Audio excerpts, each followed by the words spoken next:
close attention. I'm only going through this once. All right, let's start with Genesis chapter 10. And we're going to begin at verse 6.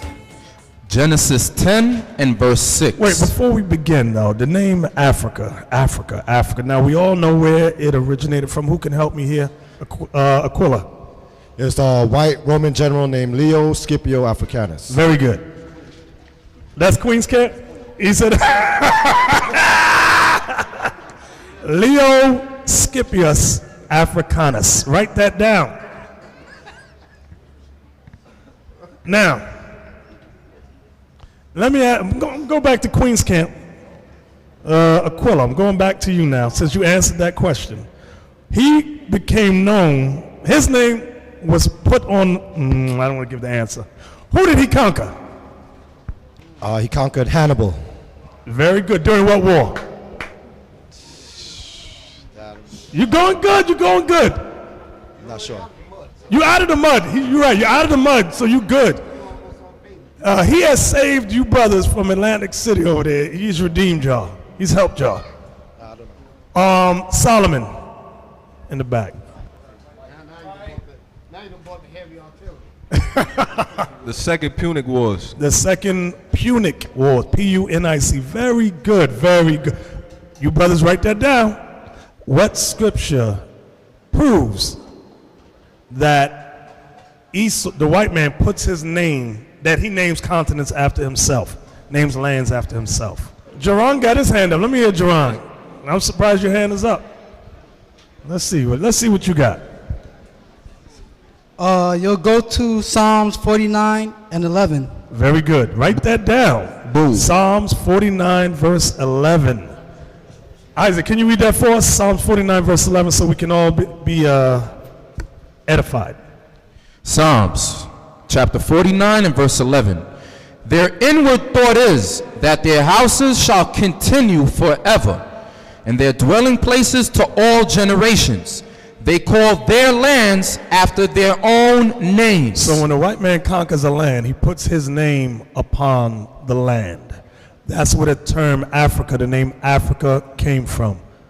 Leo Scipius Africanus. So now, let's go to Genesis chapter 10, verse 6, Isaac. Genesis chapter 10 and verse 6. And the sons of Ham, Cush. Now the name Ham, I want you to listen very carefully. The name Ham, or Hamitic. Ham became the father of who? Yeah, he became the father of the dark nations, not the Negro. Okay, now let's look that up in the Bible dictionary.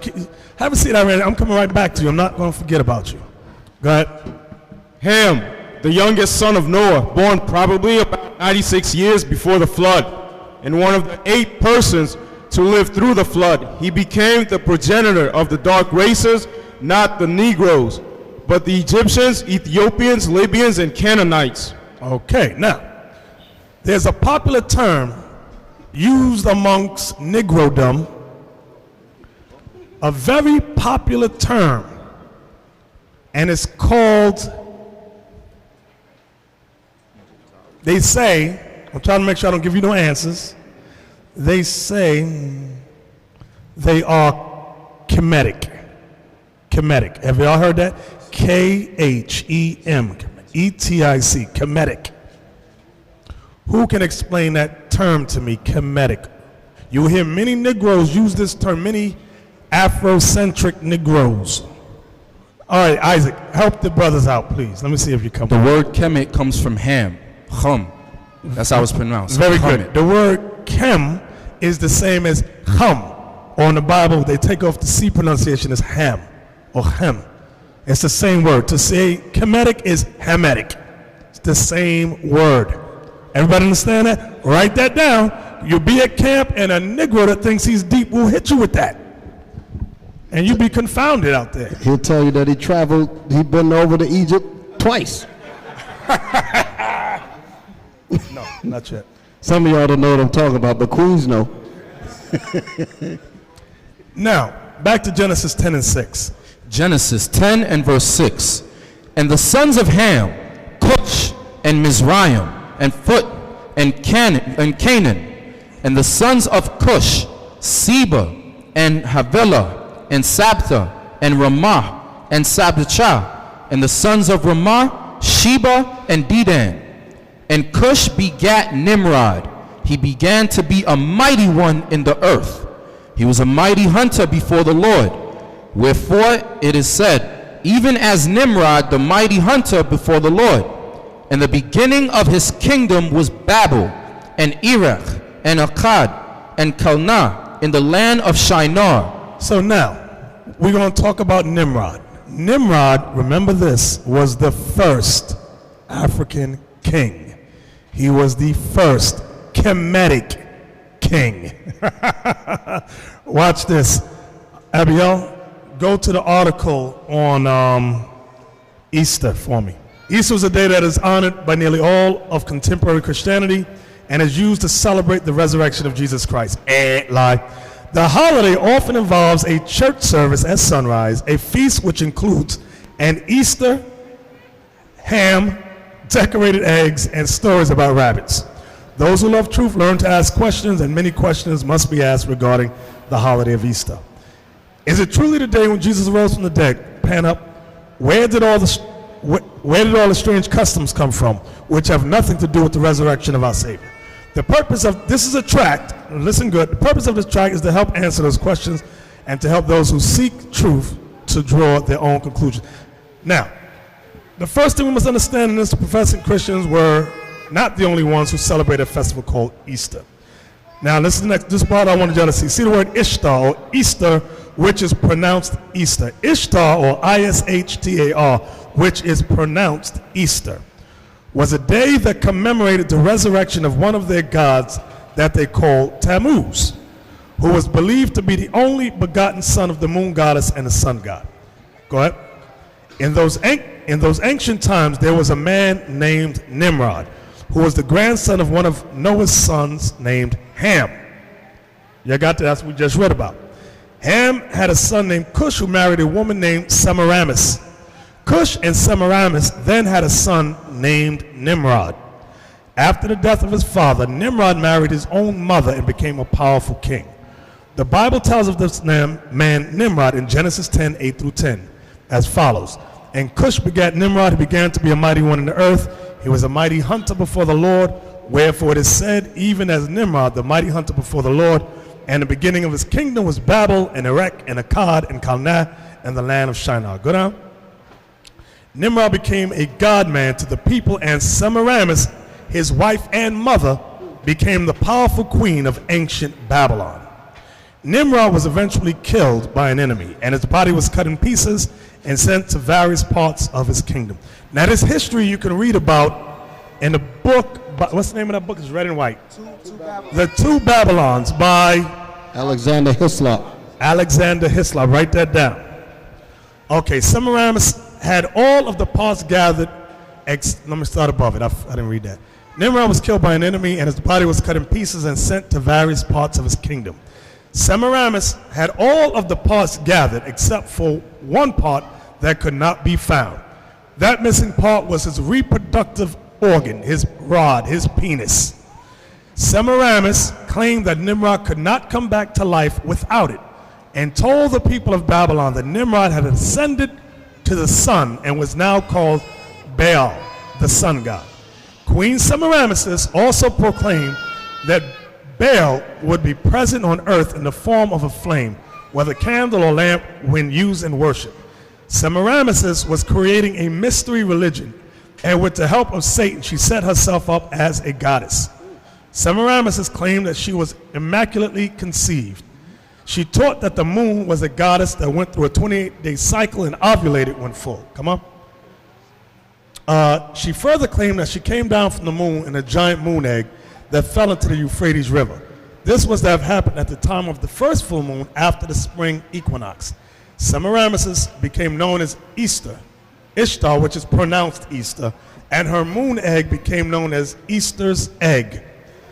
So it says, Ishtar soon became pregnant and claimed that it was the rays of the sun god Baal that caused her to conceive.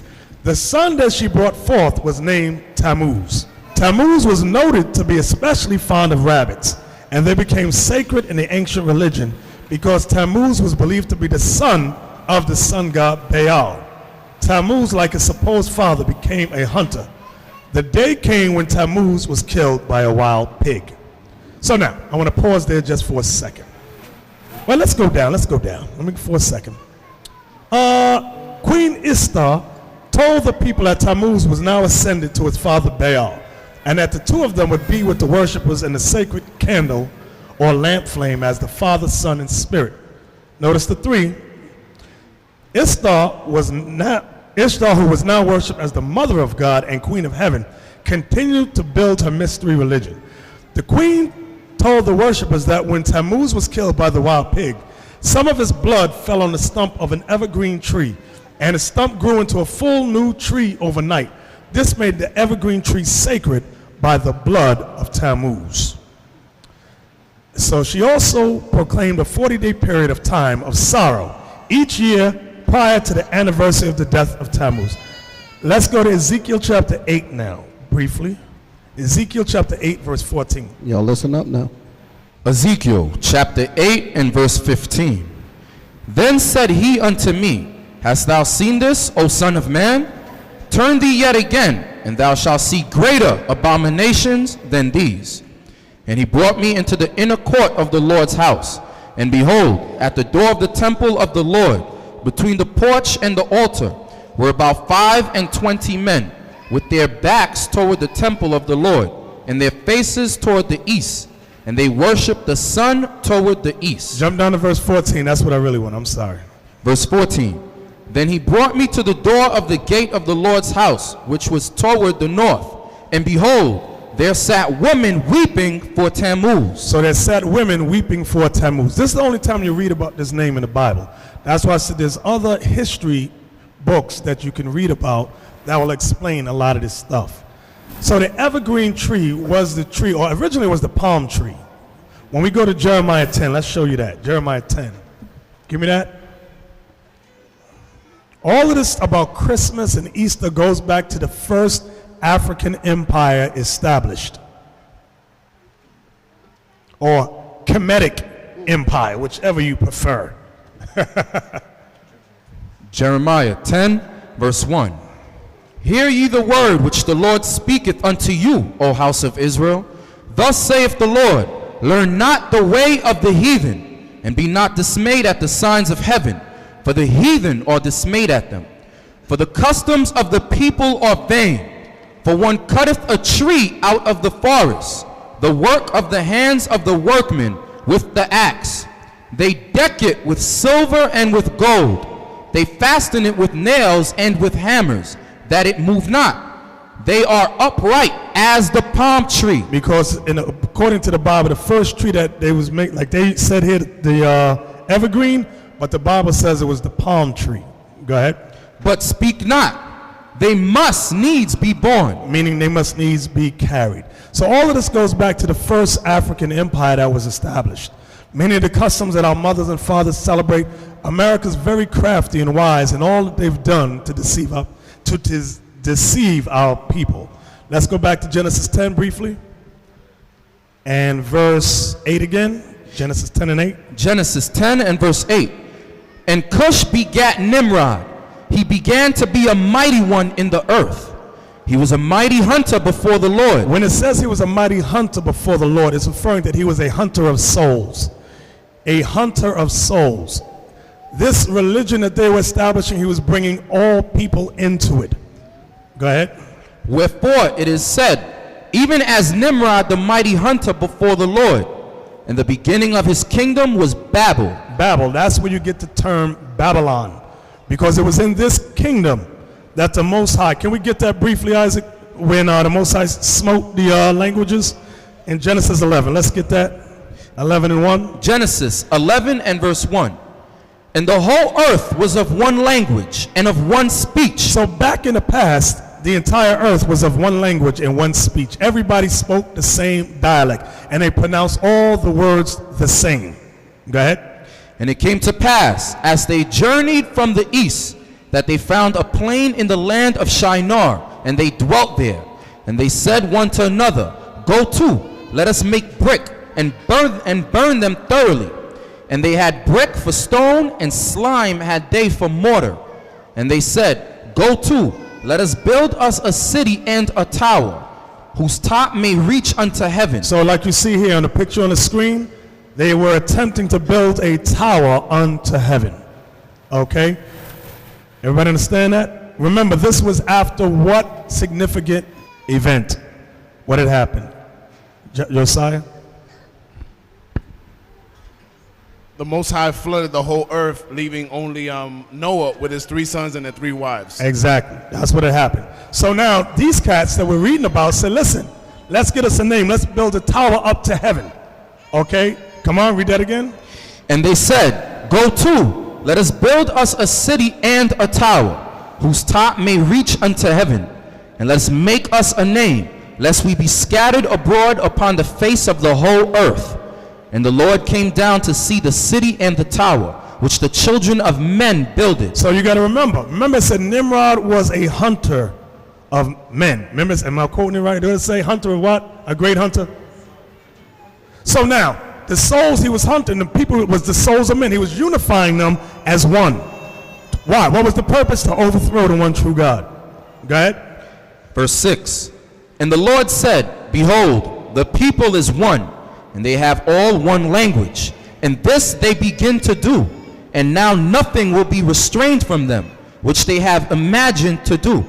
Go to, let us go down, and there confound their language, that they may not understand one another's speech. So the Lord scattered them abroad from thence upon the face of all the earth, and they left off to build the city. Therefore is the name of it called Babel. Now you see where the name came from. The name of it was called Babel because of what the Lord did. Read. Because the Lord did there confound the language of all the earth. And from thence did the Lord scatter them abroad upon the face of all the earth. Now go back to Genesis 10 and let's look at that again. Genesis 10 and verse 9 and 10 again. Genesis 10 and verse 9.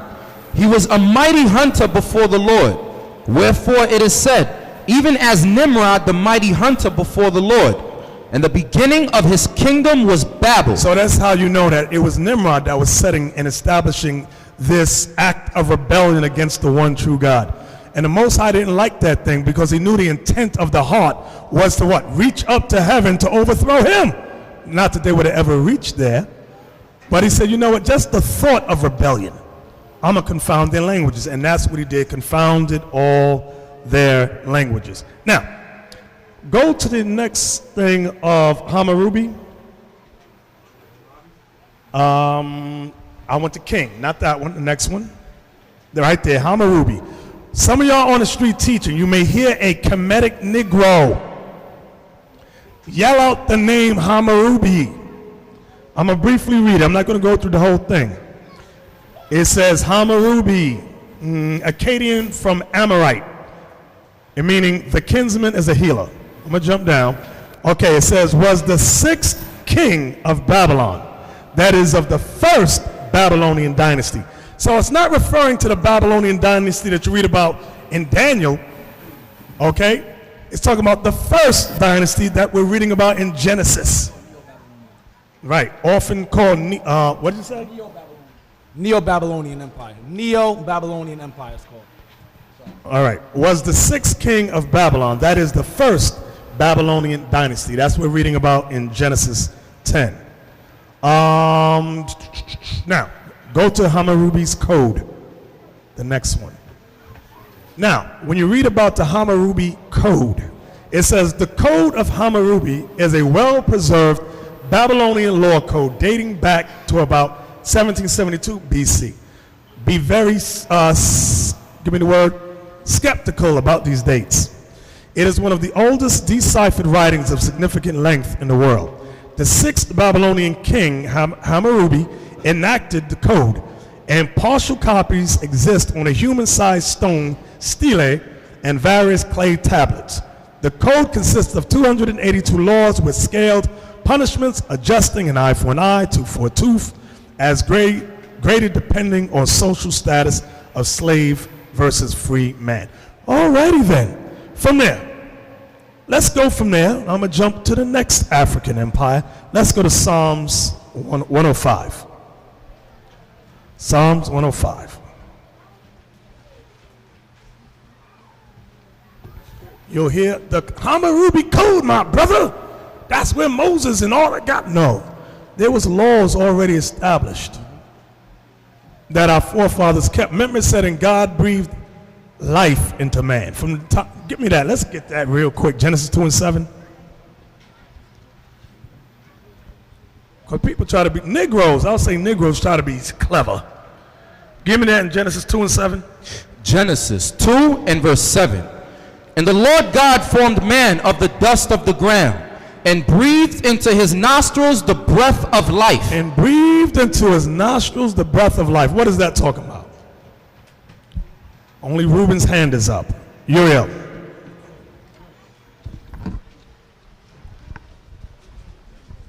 In Proverbs 7 verse 2, it says, keep my commandments and live. So. Right.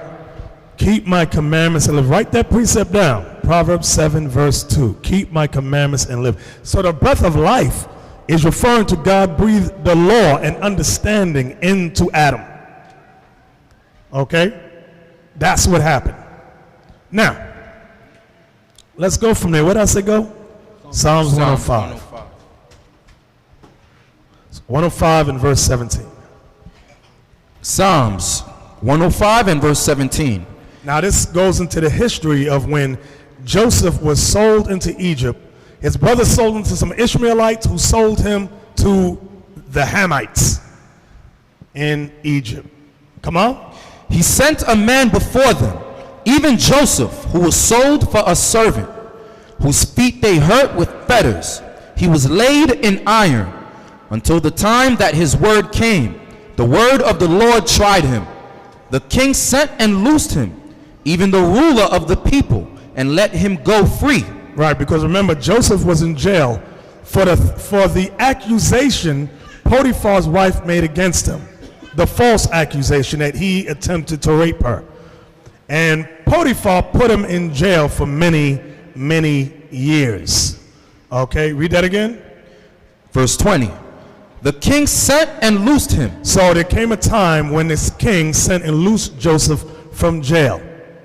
Okay, why? Because he had a troubled dream and he needed someone to interpret the dream for him. Come on. Even the ruler of the people, and let him go free. He made him lord of his house and ruler of all his substance. Because our forefather Joseph interpreted the dream and he explained that there were going to be 7 years of famine and drought and 7 years of plenty. Pharaoh didn't know what to do. Joseph came up with a plan. He says, listen, you take X amount, a percentage of all the 7 years of plenty and store it up. Not to be eaten, but store it up for when the drought and the famine comes. And Pharaoh observed what Joseph did and set the forefather Joseph up second in command over Egypt, okay, which was called the land of Mizraim. Okay, read that again, Isaac. Verse 21. Now this was in the continent of Ham. Go ahead. He made him lord of his house and ruler of all his substance, to bind his princes at his pleasure and teach his senators wisdom. So Joseph taught the senators or the leaders of Egypt wisdom. So a lot of our people like to glorify Egypt. The Bible says the forefather Joseph taught them wisdom. I want y'all to understand that thing. Go ahead. Israel also came into Egypt, and Jacob sojourned in the land of Ham. See, it's calling the continent the land of Ham. So it's calling Egypt and the entire continent the land of Ham. Negroes call it Khem.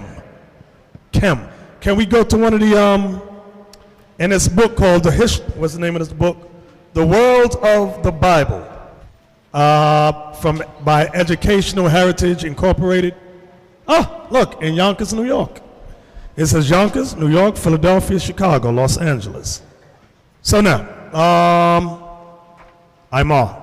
Who was the first African king? Imra. Who was the sixth? Hammurabi. Hammurabi. So I want you to remember that, because you'll be on the street with a dummy who think he's deep. because he'd been to Egypt 2 times and don't know nothing. He went to Egypt with his eyes wide shut. Did it come through? Okay, now this is what's under the picture. Blow it up big, let's go up. It says, Joseph rises step by step through the various offices in the household of Potiphar, Pharaoh's minister. He starts as a slave, then he becomes a successful man, Genesis 39 verse 2. He rises to be overseer of the estate. And finally he is given absolute control of the whole household. So he left all that he had in Joseph's charge, and having him, he had no concern for anything but the food which he ate. The Bible lays special stress on Joseph's jurisdiction over the house and the estate, since these constituted the main property of an Egyptian noble. Now let's go up to the picture. Now this was, see in the top right? That's the forefather Joseph. What color is he? Black. He's black. And you see the people under him are black as well. So this is all well documented in the tombs and the pyramids in Egypt. They got paintings of Joseph in there. Now, let me see where I'm going next. Bear with me a second. Let's go back. No, let's go to Genesis 46. Let's go here. I want y'all to listen good to this. There is, get Genesis 46, Isaac, and verse 26 to 34. Pay close attention. Genesis chapter 46 and verse 26. All the souls that came with Jacob into Egypt, which came out of his loins, besides Jacob's sons, wives, all the souls were 66. And the sons of Joseph, which were born him in Egypt, that was Ephraim and Manasseh were born in Egypt. Go ahead. Were 2 souls. All the souls of the house of Jacob, which came into Egypt, were 70. And he sent Judah before him unto Joseph, to direct his face unto Goshen. So now remember, Joseph had a plan to save our people from starvation and all that. He's told them, I want y'all to live in the land of Goshen, because the land of Goshen was a fertile land in Egypt. Go ahead. And they came into the land of Goshen, and Joseph made ready his chariot, and went up to meet Israel his father to Goshen, and presented himself unto him. And he fell on his neck, and wept on his neck a good while. And Israel said unto Joseph, Now let me die, since I have seen thy face, because thou art yet alive. And Joseph said unto his brethren, and unto his father's house, I will go up and show Pharaoh, and say unto him, My brethren and my father's house, which were in the land of Canaan, are come unto me. So now, remember, the land of Canaan was changed to what name? Let me be more specific. The land where we sojourned originally, what did the land come to be known as? Nobody knows? Liam.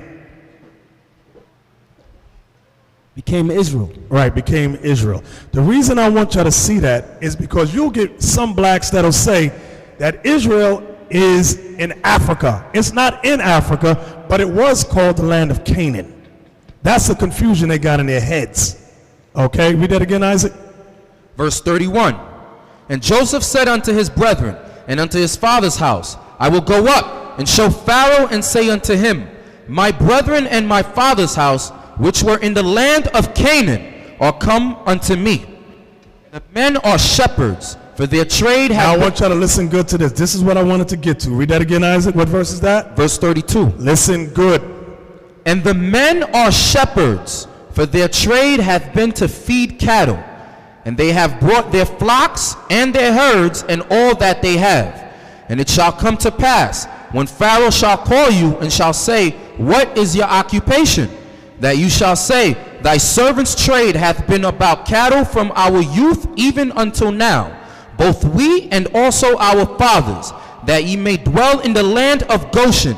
For every shepherd is an abomination unto the Egyptians. Now there's a lot of history in there. For every shepherd is an abomination to the Egyptians. So Joseph, listen good to what I'm saying. The forefather Joseph had a plan. He said, y'all go to Goshen. That's the best land in Egypt. He said, I got a plan. He says, when Pharaoh asks, what's your occupation? Tell them you're a shepherd. He said, because every shepherd is an abomination unto the Egyptians.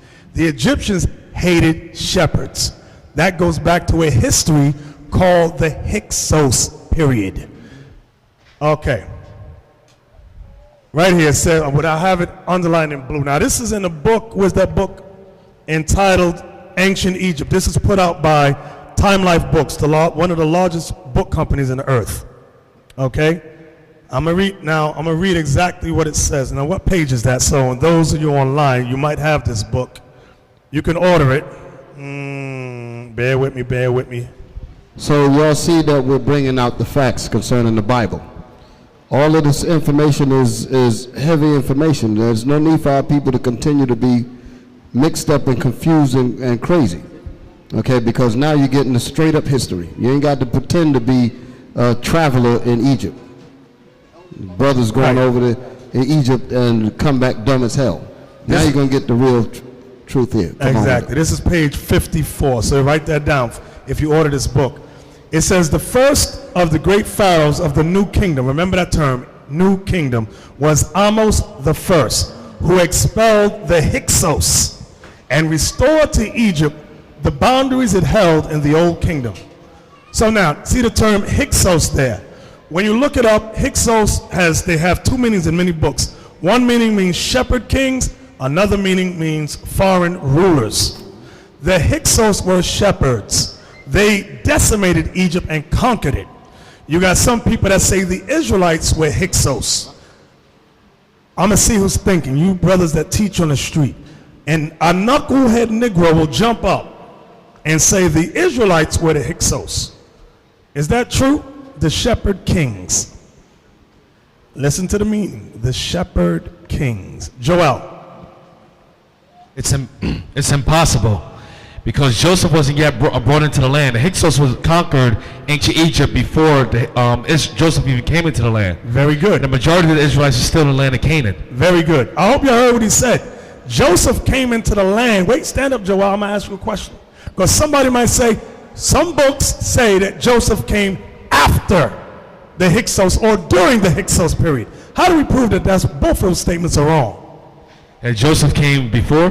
They say that Joseph came before. Some books say during the Hyksos. How do we know that that's wrong? Because we just read that they had separated the shepherds for the land of Goshen. So all that was already done before Joseph even got there. Isaac? I didn't say right or wrong for you, Besley. I'm waiting.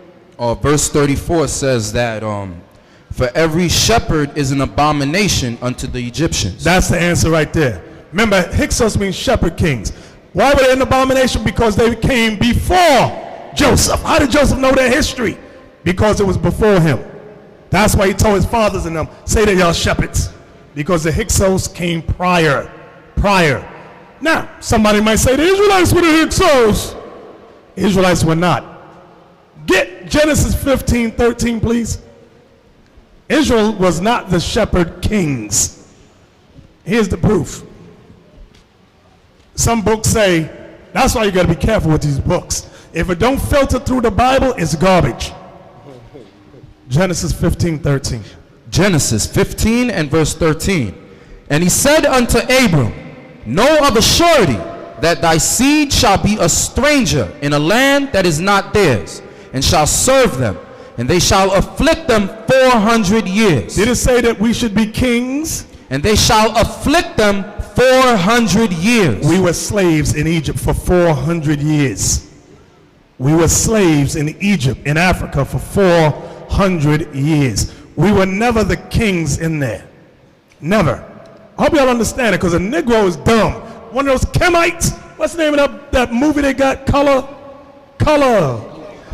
Hidden Colors. Oh, dumb. They try to say everybody black was us. No, everybody black ain't us. Watch this. Exodus 1:1. The book of Exodus, chapter 1 and verse 1. Now these are the names of the children of Israel, which came into Egypt. Every man and his household came with Jacob. Reuben, Simeon, Levi, and Judah, Issachar, Zebulun, and Benjamin, Dan and Naphtali, Gad, and Asher.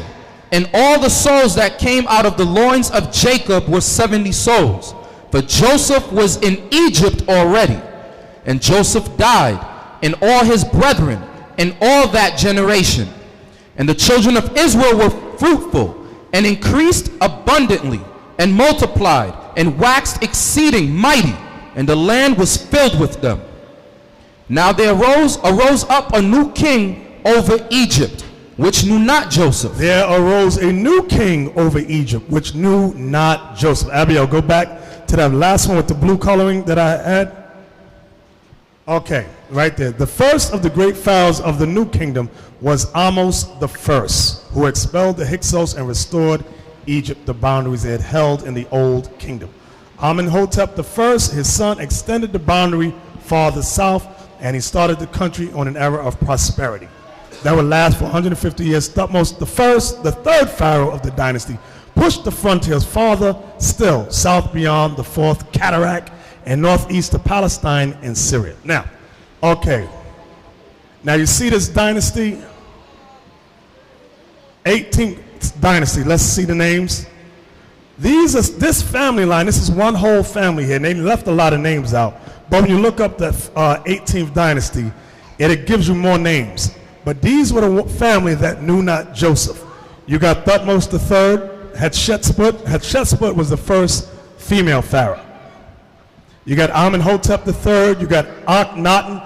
Akhenaten is the pharaoh that introduced a singular god worship. You got Tutankhamun, Horemheb, and there's many others. And we're going to go back out, Abiel, to the pictures. Okay, you see it on the right, the left. Nefertiti, this is who the black woman glorifies after. She was a BIT, and she used to whoop the hell out of the American, these black women over, but they don't know no history. They wear their earrings, glorifying her. Oh, Nefertiti! She was a demon. These people had put us in much affliction. That's Queen Hatshepsut on the right, the first female pharaoh. Go down. There's Thutmose III. Go down. You got Ramses II, Amenhotep III. All of them was of the same family line. They were wicked as hell. Let's go back to Exodus now. Exodus 1 and verse 8. Now there arose up a new king over Egypt, which knew not Joseph. Now write this down. The 18th dynasty is known as the New Kingdom. Okay. I can't see that, Abiel. Okay, now look. Here's the other names for the 18th. See, you got Amos the first. You got Amenhotep the first. Thutmose the first. Thutmose the second. Hatshepsut. Thutmose the third. Amenhotep the second. Thutmose the fourth. Amenhotep the third. Akhenaten. Shmen, I can't even pronounce that.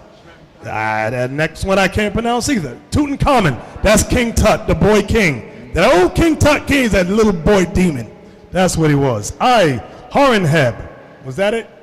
Go on. Then the next was the 19th dynasty. But the new king is referring to those pharaohs during the time of the 18th dynasty. Those were the pharaohs. So in verse 8 again, Isaac. Exodus 1 and verse 8. Now there arose up a new king over Egypt, which knew not Joseph. Which knew not Joseph. Okay? So remember, you had pharaohs, a few set up prior to the 18th dynasty, because prior to Joseph, who was ruling? The Hyksos was in there. You had the Hyksos, which were aliens. They were foreign kings. They were before Joseph, and Joseph understood the history of how they were expelled. That's why he was able to tell his father, tell this current pharaoh that you're shepherds, because they won't want to sit with you. They don't want to be with you. They'll let you stay in the land of Goshen. Where we at, Isaac? Verse 9? Yes, sir. Go ahead. Verse 9. And he said unto his people, Behold, the people of the children of Israel are more and mightier than we. Come on, let us deal wisely with them, lest they multiply. And it come to pass that when there falleth out any war, they join also unto our enemies, and fight against us. Bezalel, can you come take a photo of this and email it to us, please? Read that again, Isaac. I'm sorry. Verse 10. Come on, let us deal wisely with them, lest they multiply, and it come to pass, that when there falleth out any war, they join also unto our enemies, and fight against us, and so get them up out of the land. Therefore they did set over them taskmasters, to afflict them with their burdens. And they built for Pharaoh treasure cities, Pithom and Ramses. Write this down. Pithom and Ramses are located in the Valley of the Kings. Pithom and Ramses are located in the Valley of the Kings. Go to the images, Abiel. Okay, this is in one of the tombs. This shows Israelites building pyramids. Okay, now you can see, point to the whitewashing, Abiel, so everybody can see how they tried to whitewash the images. Y'all, what's up? Can you show them, please? The elder is speaking of these people here. You see how the color is scraped? Let me just show you how they started out. Look at, you see this one here? This is where they started scratching them off. Can y'all see that? You see how the feet, they went and took the color. That's right, blow it up so they can see. They started taking the color off of them. Okay? The original color was this dark color here. There's some books that show them darker than that. Exactly. I got a book at home. If I'd have known we was in the subject, I'd have showed it. Now, open it back, close it back up a little bit. Now, look at this one here. He's completely, they scraped them completely down. And that's what they were going to do with these. I wonder what stopped them. You understand? So that's what we're looking at. Exactly. Can y'all see that? Okay. Let me get all of this was an attempt to lie about history, like that movie, The Ten Commandments. Give me the next one, Abiel. It says, the painting reproduced here from the tomb of Rekhmir at Thebes, 15th century BC, shows how bricks were made in Egypt. Just a highlighted part? Yeah. It's another workman I'm reading. No, just that top one right there. Another workman. Right here? No, you can read that. I'm going to explain that too. Okay. Another workman is putting the bricks out to dry, top left. The laborers included a bearded Semite and a darker skinned Nubian. Now let me tell you why they got that in there. Because there's another book that says that those are the Israelites. They got it says a bearded Semite, which is an Israelite. Then they got a darker skinned Nubian. The darker skinned Nubian, guess what he is? An Israelite. No, an Israelite. Because they were all Israelites that was there at this time during the time of Rekhmir in Thebes. Okay? Now, let's get some more. Give me the next picture. Not yet. Yeah, give me those two. Give me those two. I say something real quick? Yeah, go ahead. See, like they put the word Nubians in there, that's to throw you so-called Negroes off. Okay, they're throwing word in there and you get confused and you won't understand that. I've seen books where they had the exact same pictures talking about the same thing and then they put the correct word in another passage. I got this exact picture in another book and they tell you that those were the Israelites. Okay. Now, I want y'all to see this. This is page 124. See above it, it says, this is a grievous mourning to the Egyptians. The pictures are, I know it's blurry. The pictures are reproduced from the tomb of Neferhotep, dating from the end of the 18th dynasty. Always remember, 18th dynasty is Israelites. Now go to the picture, Abiel, before it. Right before it. This is the picture. 18th dynasty is referring to the Israelites. Now I want y'all to see, notice some of them got bald heads. Y'all see that? This is why when we came out of Egypt, get Leviticus 19:27. This is why God gave us this law. Because we followed all the customs of ancient Egypt. Leviticus 19 and verse 27. Ye shall not round the corners of your heads, neither shalt thou mar the corners of thy beard. So now, you got to ask, why did we get that law? Because when we came out of Egypt, we were doing that. We were marring off our beards and shaving our heads. Guess what? Just like here in America. Same, that's why God calls this place spiritual. Give me that, Isaac, Revelation 11. Revelation chapter 11 and verse 8. And their dead bodies shall lie in the street of the great city. Their dead bodies referring to the Israelites, without knowledge, without understanding. The great city is Babylon the Great. Go ahead. Which spiritually, this place is spiritually, is called Sodom and Egypt. This place is spiritually called Sodom and Egypt. Why Egypt? Because we follow all the customs of ancient Egypt here. That's why Negroes want to be like Mike. They want to bald their head, shave the beards off, jump around and entertain the same foolishness. Give me the next picture, Abiel. Bear with us a second. Okay, let's blow that up. Go, y'all, up.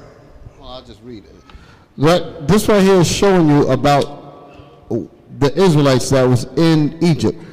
And what you're looking at is actual relics of those buildings. Let me read that information up under it.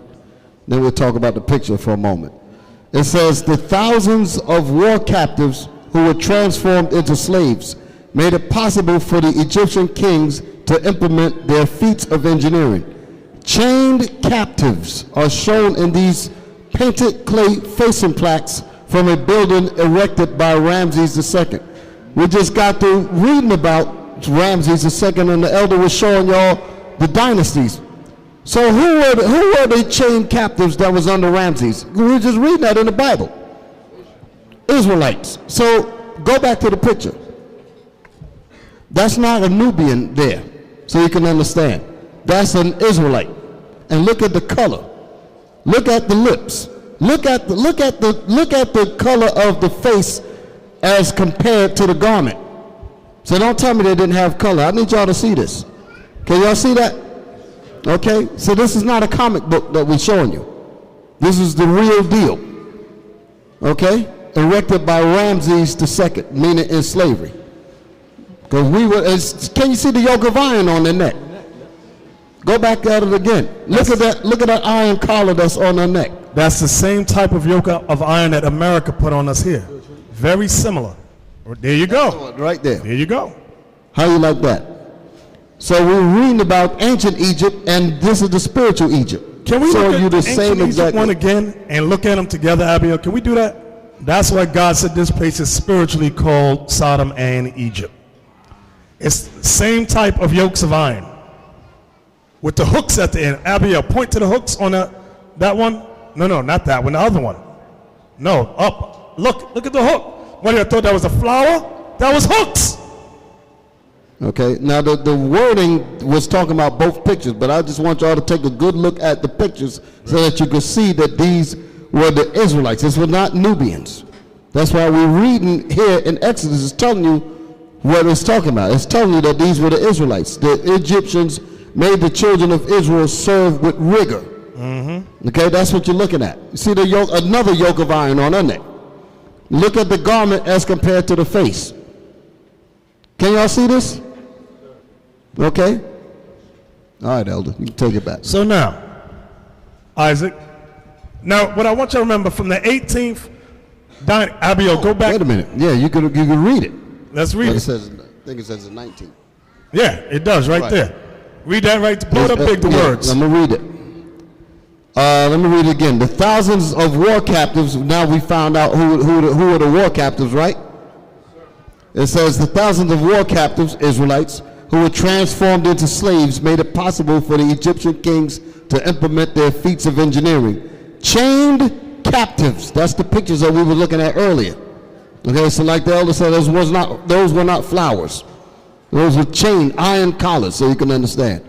Chained captives are shown on these painted clay facing plaques from a building erected by Ramses II.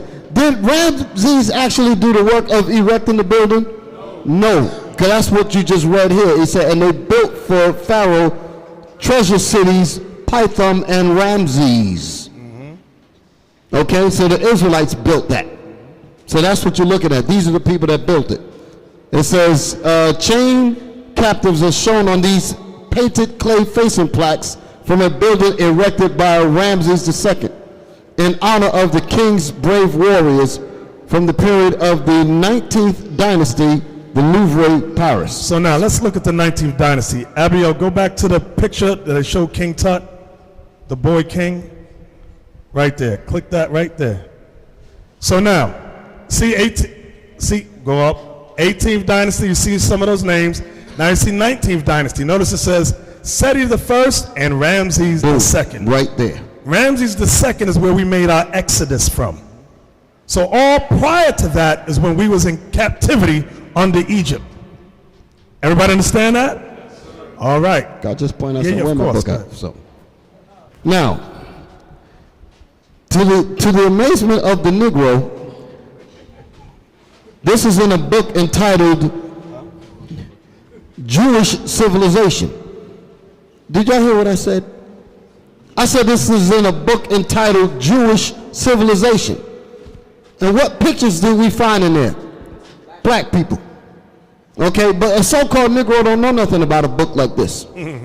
Okay, and this particular book here, I got this at a Strands. This was at a Strands bookstore years ago, and this was a bookstore where they have the books in there that are donated because scholars give their books away.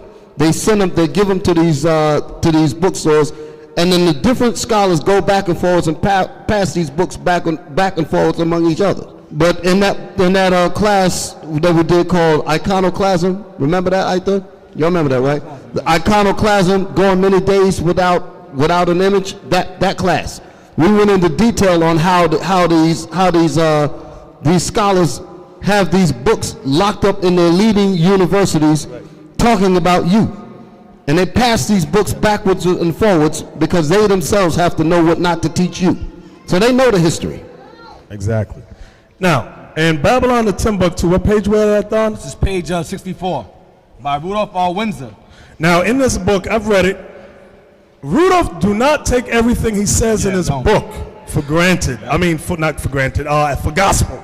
Because he goes off about he goes into Japhet being white when there's no biblical proof. He goes off on a lot of things, but some things are correct. Read that, I thought? Page 64. During the period that the Hebrews are slaves for Pharaoh, they built many of the megalithic structures.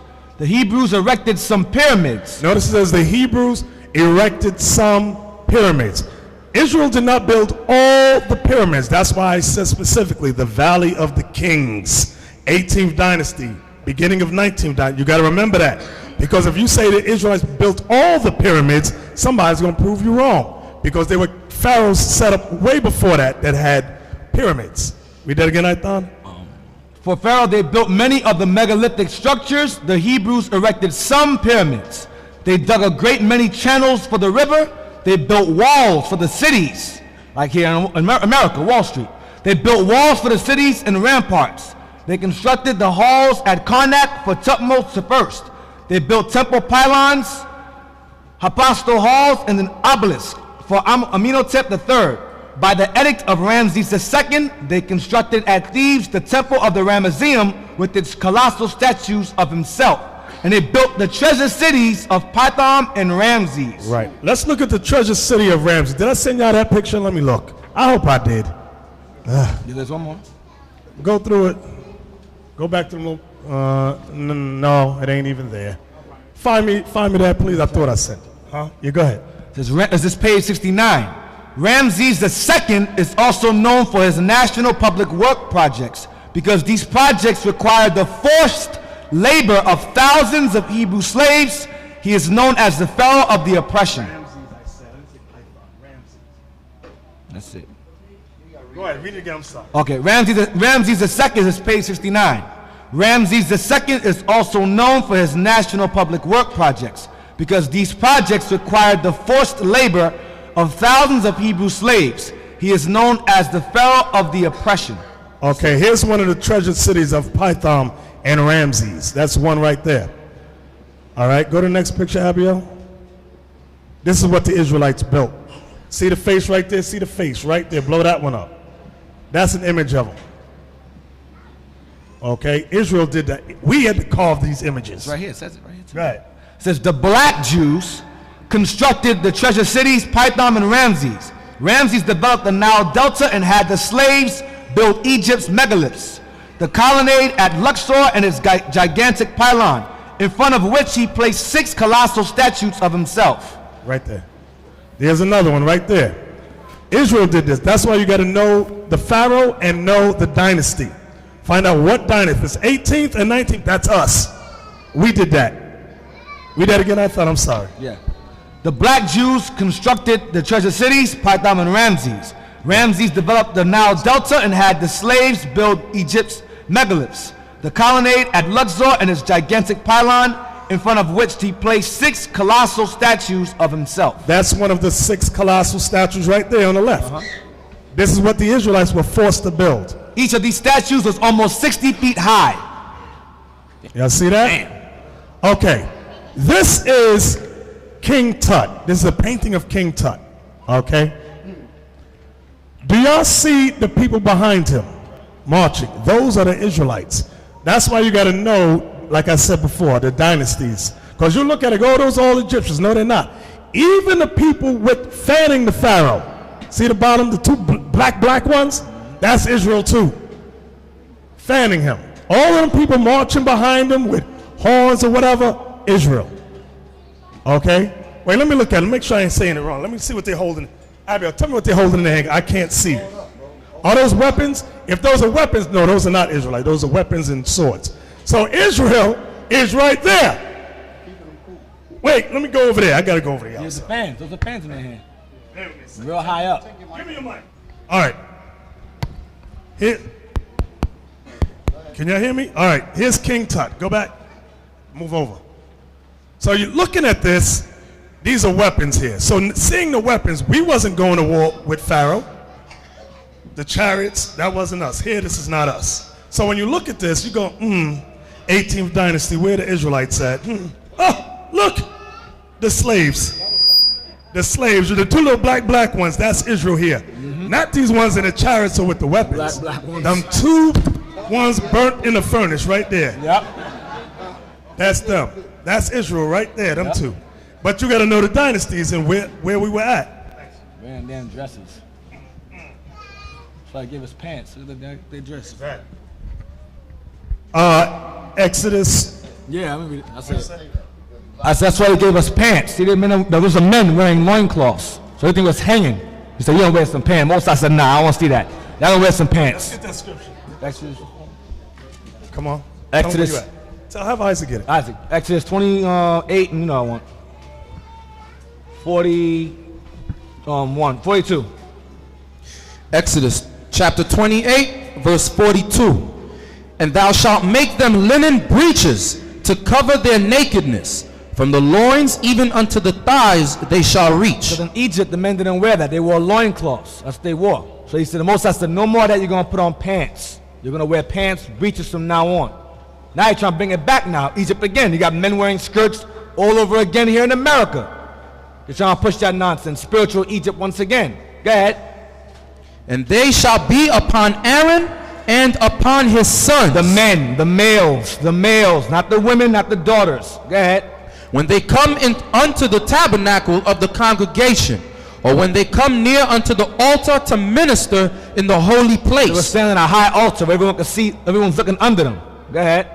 That they bear not iniquity and die. You don't want to see their nakedness. That's their iniquity. That you see not their nakedness. Unlike them loincloths they wore in Egypt, we saw everything. So he said, from now on you're going to wear pants. Go ahead. It shall be a statute forever unto him and his seed after him. That's it. So he instituted pants. Right. Let's read this, Abiel. It says, the statues at Abu Simbel are a monument to Egyptian architecture, honor and construction. Pharaoh Ramses II, or Ramses the Great, issued the construction of 7 temples in the Nubian region cut from raw rock. That's what the Israelites did. The temple at Abu Simbel is the greatest of them all. Israel built the greatest of them all. That's what they're saying right here. When they say cut from raw rock, do you know how hard that is? Cut from raw rock. It says work began on the temple early in Ramses II's reign as pharaoh and was completed at roughly the midway point of his rule. Midway because Israel left. 4 67-foot high statues of the great Ramses II are situated at the exterior of the temple. Now, can we get Acts 7 verse 22? Because as you all know, Moses was born, and Moses was the one that Most High chose to lead us out of Africa, out of Egypt. Right, Abiel, blow that up. I want y'all to look inside some of these temples. Look at the paintings on the walls. These are black. What color are they? Black. They are black. And you get some Edomites that think the Egyptians were white. Dumb as hell. And think the Israelites were white. But when you go, can we go back to that, Abiel?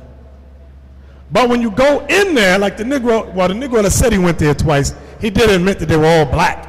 And it shows you the pharaohs and their slaves on the wall. Okay? Isaac, where we at? Acts 7 and verse 22. I want y'all to listen good to this. And Moses was learned in all the wisdom of the Egyptians. Read that again. And Moses was learned in all the wisdom of the Egyptians. Abiel, can we get the next picture? Yeah. It said, read it again, Isaac.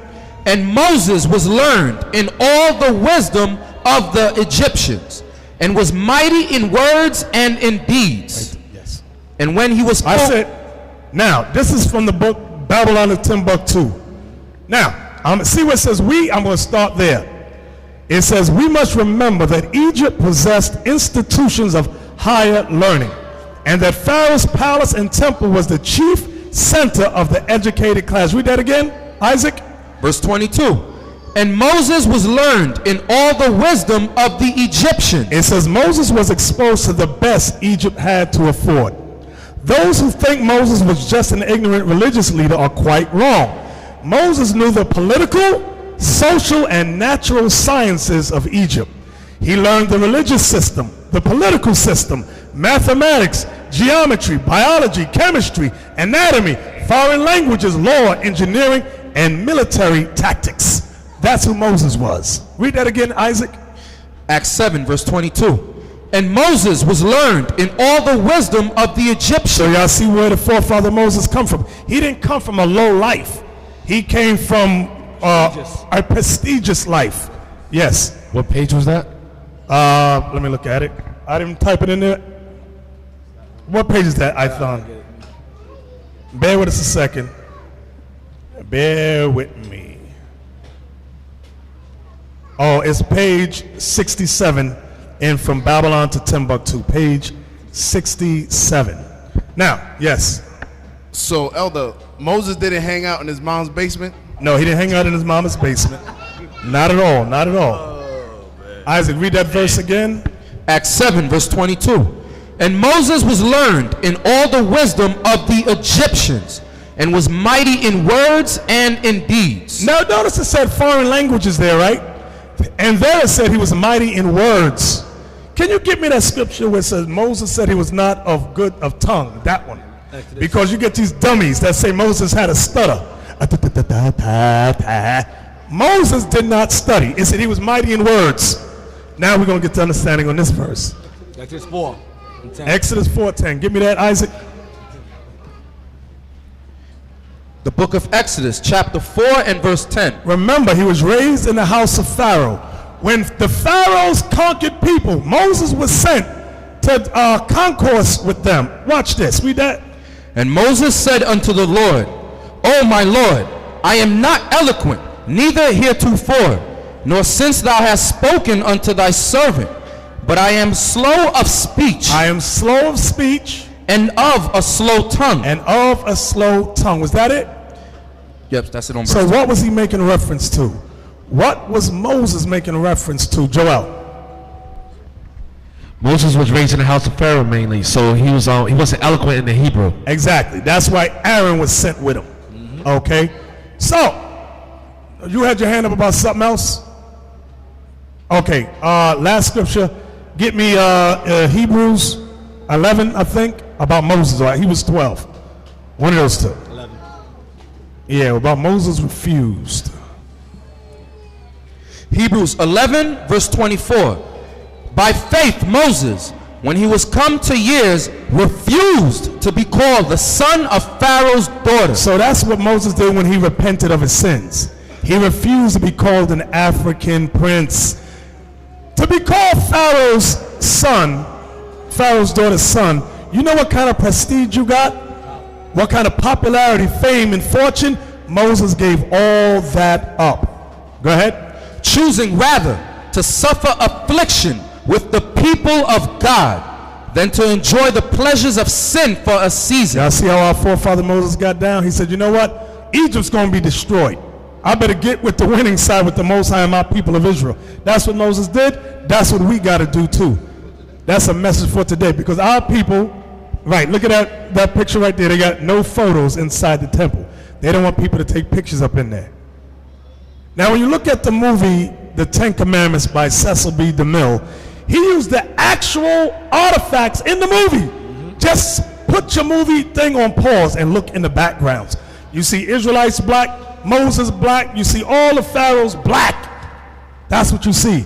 But our people just go, Yul Brynner, Charles Heston, wow, ooh, yeah. Simple as hell, yes. Elder, in that Bible series, they did the same thing. The Pharaoh's son was playing with a toy, and the toy was black as night. Y'all see that? Yes, go ahead. What you got? I wanted to make a point. I just wanted to wait for the elder to finish. The reason why he's briefing you on this stuff, because a lot of you at the time when there were schools back in the 80s and the 90s for this garbage, y'all was too young. Some of y'all wasn't alive in here. If you remember, y'all was out when the rap game was progressing, there was rappers who was identifying themselves with the Egyptians. Yeah. You had a rapper, King Tut. You had a rap group, Brand Nubians. You had Queen Latifah come up. Yeah. You had a group from England called Loose Ends. If you watch their video, they had a lot of Egypt stuff in there. Yeah. So the people who are going to come up and try to battle you at the cabs are going to be old people, my age and up. Okay? The early 90s, it died out. You understand? So you gotta have some old dude who's still holding on to that. The way you have some lost Israelite men still holding on to Islam. So they're gonna come and try to battle you with that Egyptian garbage. When I was in high school, that stuff was prevalent at the time. Like the elder brought out, the sister used to have the Nefertiti earrings. They used to have the picture of Nefertiti on their shirts. It just died. If you look at Salt and Pepper, the rappers, when they came out, they was into that garbage. So as within the past 20-year span, it just faded. It was nothing. So if you look at the dude that's coming up, you could bring him back to that era and explain to him, Negro, you're lost. That came and went. It was dead. So that's why the elder's bringing it out, because at our time, that stuff, Negroes felt educated because they knew it. Right. But it's garbage. It's nonsense. Exactly. Get that in Exodus 11:7, Isaac. Y'all know the scripture, but now y'all got some meat behind it. You understand now? Exodus 11:7. Exodus chapter 11 and verse 7. But against any of the children of Israel shall not a dog move his tongue against man or beast, that ye may know how that the Lord doth put a difference between the Egyptians and Israel. Right, blow that up big right there, Abiel. That's, what group is that? Loose End. That is not Loose Ends, that's X-Clan. X-Clan. Now, y'all see the Egyptian Ankh, right? Abiel, can you circle the top? Negroes, no, not his head. I said Ankh. Negroes used to be walking the street with that garbage in the early 80s, exactly. Late 90s. Y'all see the Ankh on them? Who knows what the Ankh symbolizes? Who knows what the Ankh? Ramaya. The Ankh is an ancient Egyptian symbol for eternal life. Right. What does the top of it represent? The top. Nimrod. No. Isaac. The top represents a vagina. Right. The top with the circle represents a vagina. The bottom half represents the penis, the male phallus. It was a symbol of life. Okay? And they say, and when the Pharaoh died, all the servants of his house was buried alive in the tomb with him. Us. And we was, that symbol was set up to, so that in the afterlife we would come back and be his slaves. Now give me that in Ezekiel 29 or 28. Y'all know what I want? Yep. Isaac 10 to 14, that's what I want. I need y'all to put these scriptures in your repertoire, because you get a Negro roll on y'all talking about Kemet. We Khemetic, my brother. Just look at him and say, ah, like Bugs Bunny used to say, ah, shut up. They don't remember that, Elder. Oh, they don't remember They that? don't remember. Bugs Oh, Bunny, that's that's sad. they're looking at Bugs Bunny now. Oh, okay. Those were the good cartoons. The stuff y'all watch now is garbage. And gay. Where we going? Ezekiel 29 and 10, right? Yes. Ezekiel 29 and verse 10. So I want y'all to put this in your repertoire. Go ahead. Behold, therefore I am against thee, and against thy rivers, and I will make the land of Egypt utterly waste and desolate, from the tower of Syene even unto the border of Ethiopia. No foot of man shall pass through it, nor foot of beast shall pass through it, neither shall it be inhabited 40 years. And I will make the land of Egypt desolate in the midst of the countries that are desolate, and her cities among the cities that are laid waste shall be desolate 40 years. And I will scatter the Egyptians among the nations, and I will disperse them through the countries. So the real ancient Egyptians were scattered and dispersed. The people you see in Egypt today, them Arabs, those are not the ancient Egyptians. Go ahead.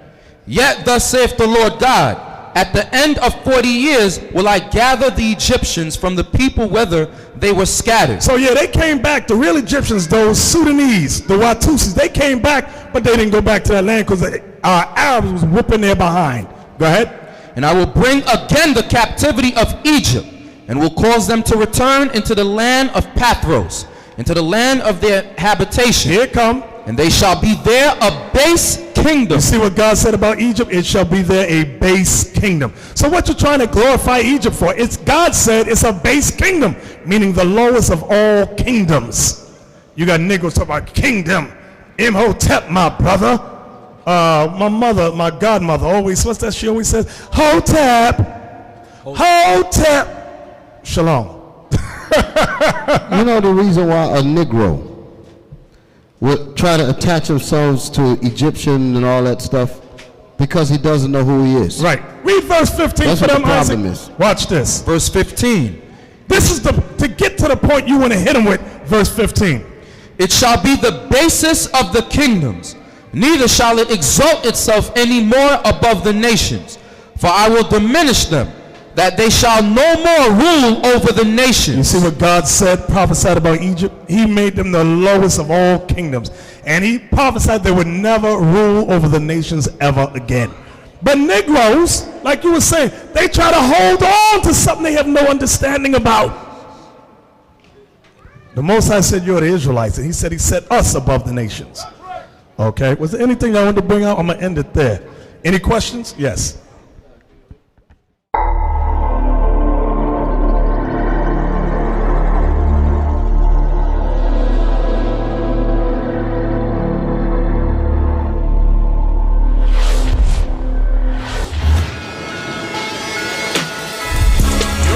Job is bigger than what you imagine, because the disciples of Christ understood this truth is more than just about reading the scriptures. This truth is about action. This truth is about doing. And this is what the disciples showed us. Your job, brothers, black man, Latin man, is to look out after your brothers and sisters that have need. If they have need, you as a leader is to fulfill the need. If they have no food, what is reading a scripture to them going to do? If they have no clothes to wear, what is reading a scripture going to do for them? Nothing. Let's get that in James now. James told you about you faith-only brothers. What the elder read in Acts was there was a system in place. Okay, people are going to come to us after we've read them the scriptures. Let's put something in place so when they come to us, we can help them. This truth is about building the nation of Israel.